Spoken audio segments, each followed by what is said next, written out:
everyone. Welcome to CFO IQ. I'm your host, Andy Zizas. According to Wikipedia, entrepreneurship is the process of identifying market opportunities, assembling resources, and taking calculated risks to create value, often through innovation and new venture creation. Key characteristics of entrepreneurs include resilience, vision, and leadership. Key skills include financial management, marketing, hiring, and strategic planning. The benefits of entrepreneurship include the obvious, autonomy and potential high earnings, while the disadvantages can include high stress, long hours, and financial risk. On today's show, I'm joined by an impressive finance executive with an unusual career twist. Joining me today on CFO IQ is Natasha Dillon, CFO of FundFi Merchant Funding. FundFi Merchant Funding is a leader in providing specialized revenue-based financing solutions for small to mid-sized businesses across the United States and Canada. Today, Natasha and I will discuss the CFO entrepreneur. Natasha, welcome to CFO IQ. Thank you for having me. So, Natasha, you've had a very interesting career, having spent time in insurance. You've been at companies like AllianceBernstein, London Town.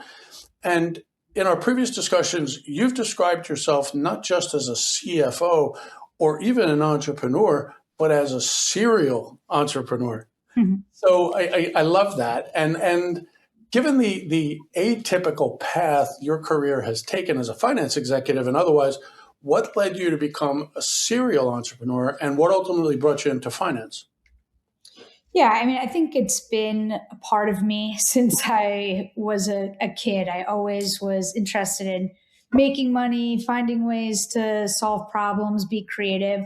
I probably had one of the last existing paper routes in my town when I was a kid. I babysat. My grandmother was a real estate agent, and I would offer to mow the lawns of the houses that were for sale. I just was always interested in the hustle, if you will.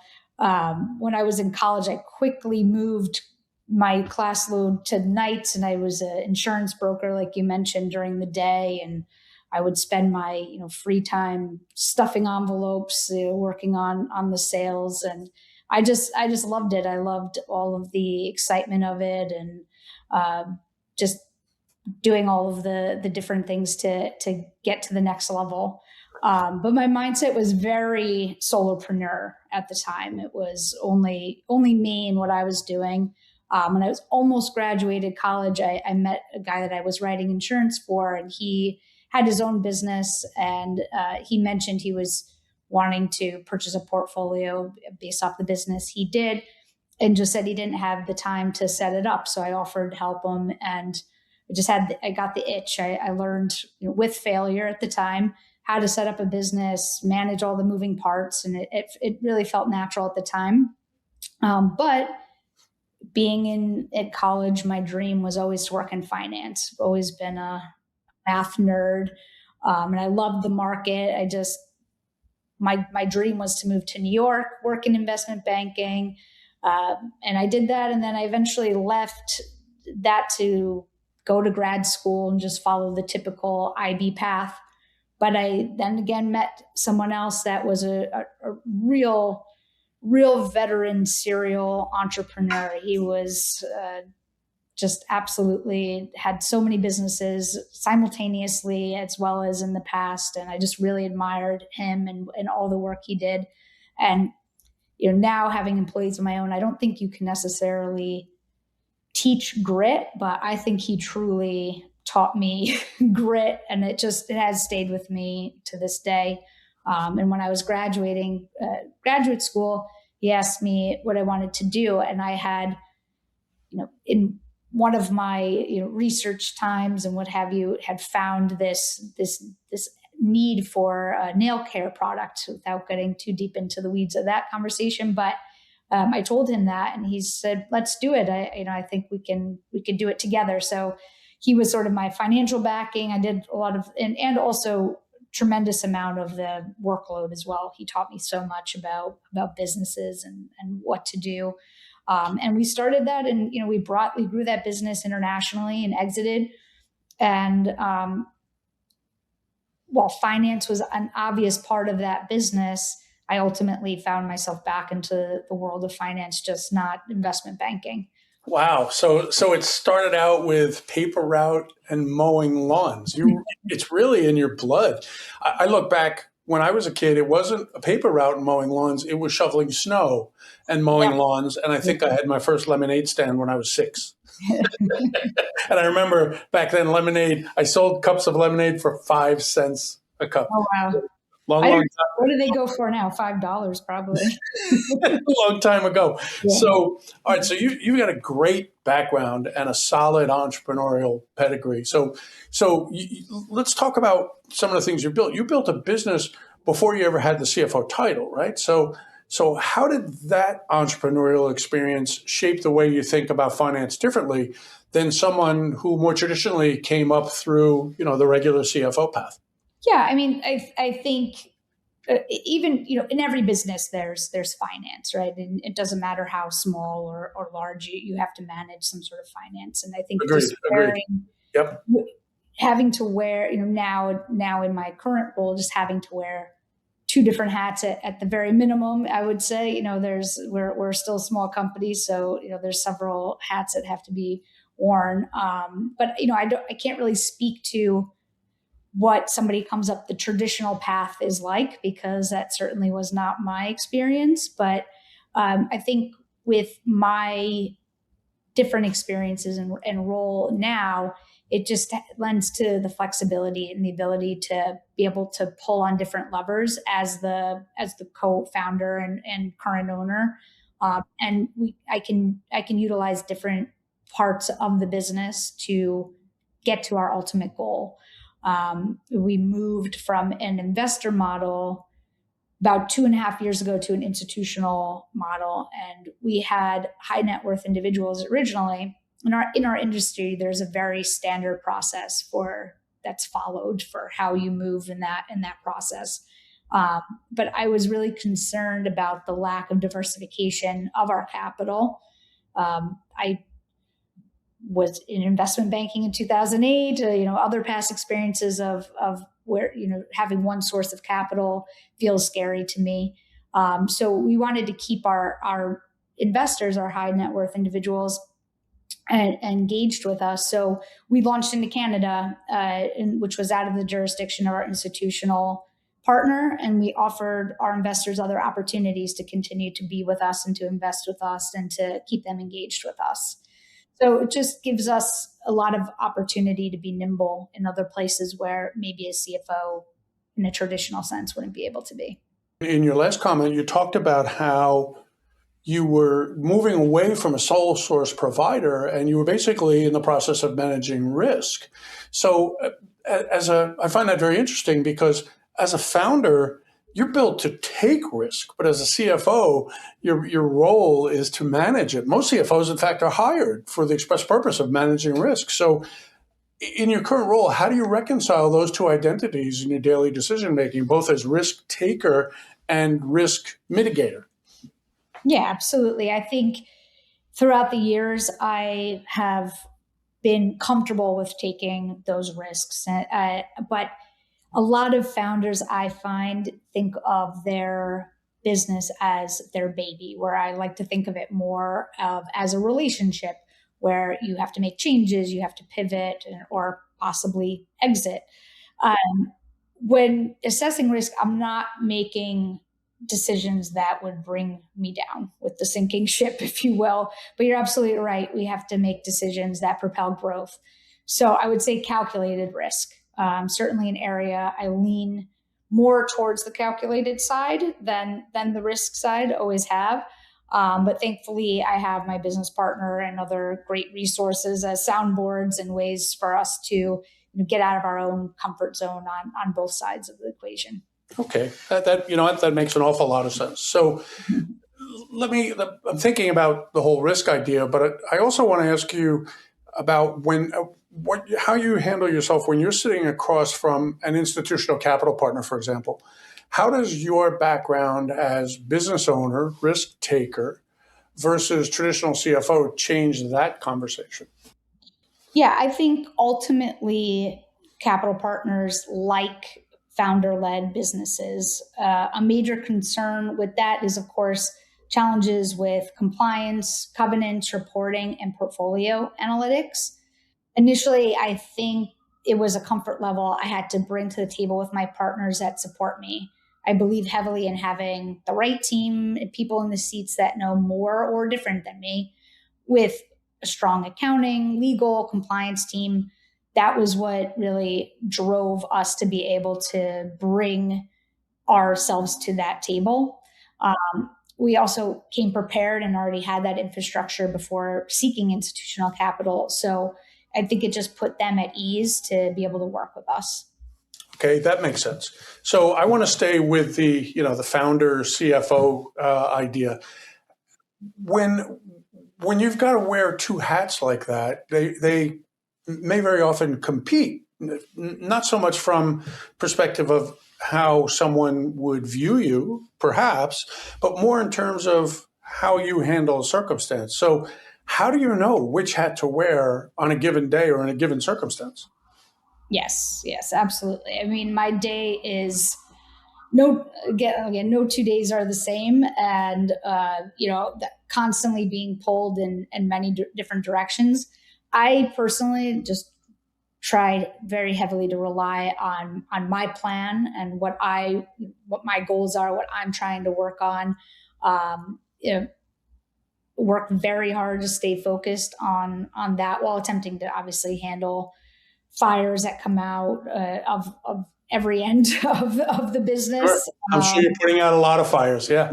Yeah. But I believe heavily in delegating and trusting my team and what it is that, we have to accomplish, and day-to-day tasks can be handled a lot of the times by them. But that's really my my ultimate goal, something I worked hard on for a long time. I mentioned before, the solopreneur. I mean, I really came up really working, individually, and it's been a real learning process of working with a team and being able to develop a team that also is invested in the business as much as us. Sure, sure.